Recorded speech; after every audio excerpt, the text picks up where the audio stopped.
Welcome to this video for XpenseTracker. This video is one of a series of videos that describe the different features found in XpenseTracker. This particular video will be focusing on preferences.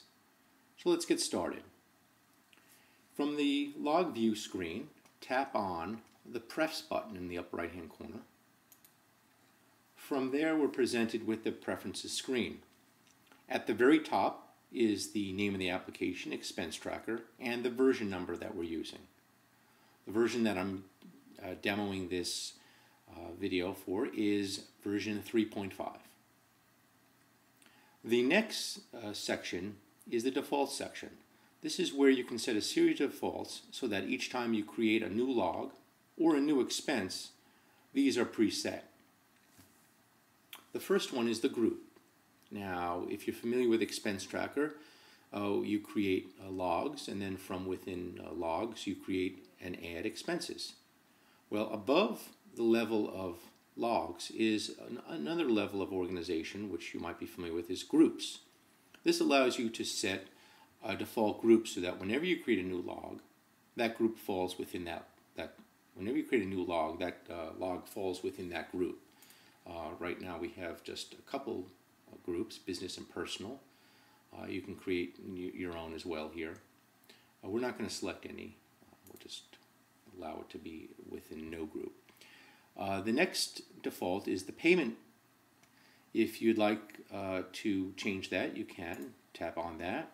And if you're the type of person who is using, say, a Visa card for most of your expenses, you can have that selected so that whenever you create a new expense, the payment type is defaulted to Visa. The next default is currency. If you're not using US dollars, which you very well may not be, XpenseTracker is used throughout the world, so you can just tap on that and select one of the currencies available here, or if you're familiar with, seen our other video, to add a currency that's not in this list, you just tap the plus button and select it. We'll skip that for now. The next section is settings. The first setting is username, which is the ability to enter a name here, and then that username can then be exported to your export file.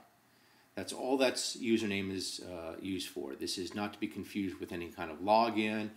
Username is simply the name of the person who is using the expense tracking application.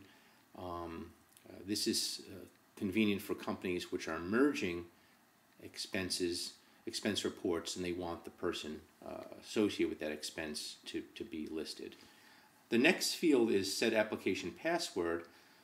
We'll tap on that and see that you can enter a password so that each time you launch XpenseTracker, you will be required to enter a password. And I'll let you experiment with that. The next particular setting, which I believe is one of the most powerful of the preferences available in this screen, is the export field specification. Let's tap on that. Now, this is a list of all of the fields you can export to your report.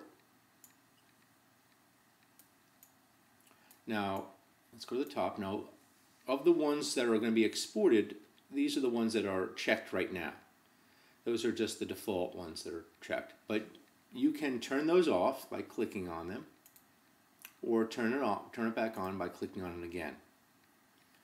So if you wanted to not include the notes, you just tap on it and click it off, so that every report that you export will respect this export field specification screen.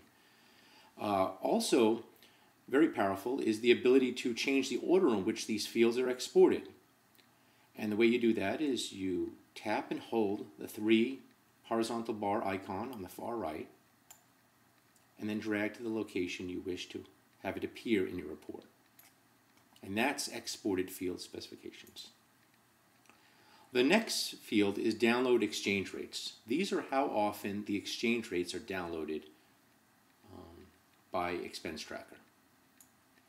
The next field is miles and kilometers. This is the default unit of measure that you want the recording of mileages in. So if you were if you did see our other video on how to record mileage expenses, you'll understand that you enter in your start and stop mileage or your total mileage, and this is where the units will be displayed appropriately. The next field also is for mileage expense recording, and that's the pre-fill start odometer. For those who've seen the other video will be familiar with this, in that if this is turned on, which it is now, the start odometer will be pre-filled with the previous stop odometer reading. The next setting is the file encoding. This is probably something you won't change if you're within the US, but if you're outside the US and your language has a lot of special characters which do not fall within that character set, you will have to change that so that the file is exported appropriately and all the special characters are exported appropriately. The next section is a very simple section. It's you don't have to go to any other screen to change. It's simply a series of on-off switches that allow you to turn on and turn off the fields that you wish to use in the expense screen. Now this is very useful if you don't have any use for client. You turn it off, and the next time you create a new expense, it will not appear. And that's very convenient because the form will be that much simpler to use. The next section is VAT and GST. For those people in countries that have VATs or GSTs, this is very, very powerful. You can turn on the particular tax that your country uses.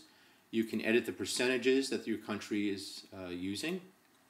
You can also specify if the percentage that you specify is additional above and beyond the amount you use, or it's included in the total.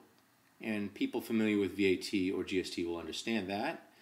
You can turn on an automatic calculation, so when you create a new expense and you add the amount, the VAT or the GST will be automatically calculated, pre-filled, based on the percentage you select here. And obviously these percentages are based on the percentages that you've customized. By default, these are the percentages that come with the product. You can remove any of these, add. You just have to have at least one percentage. Now, the next section is the mileage allowance. This is the 2009 mileage allowance for the United States, the IRS, for business, medical, and charity, and I guess other. You can tap on these and edit these to reflect any changes in the tax code. And the very last section is titled CSV files. CSV files are the files exported to be used by Excel or another spreadsheet of your choice.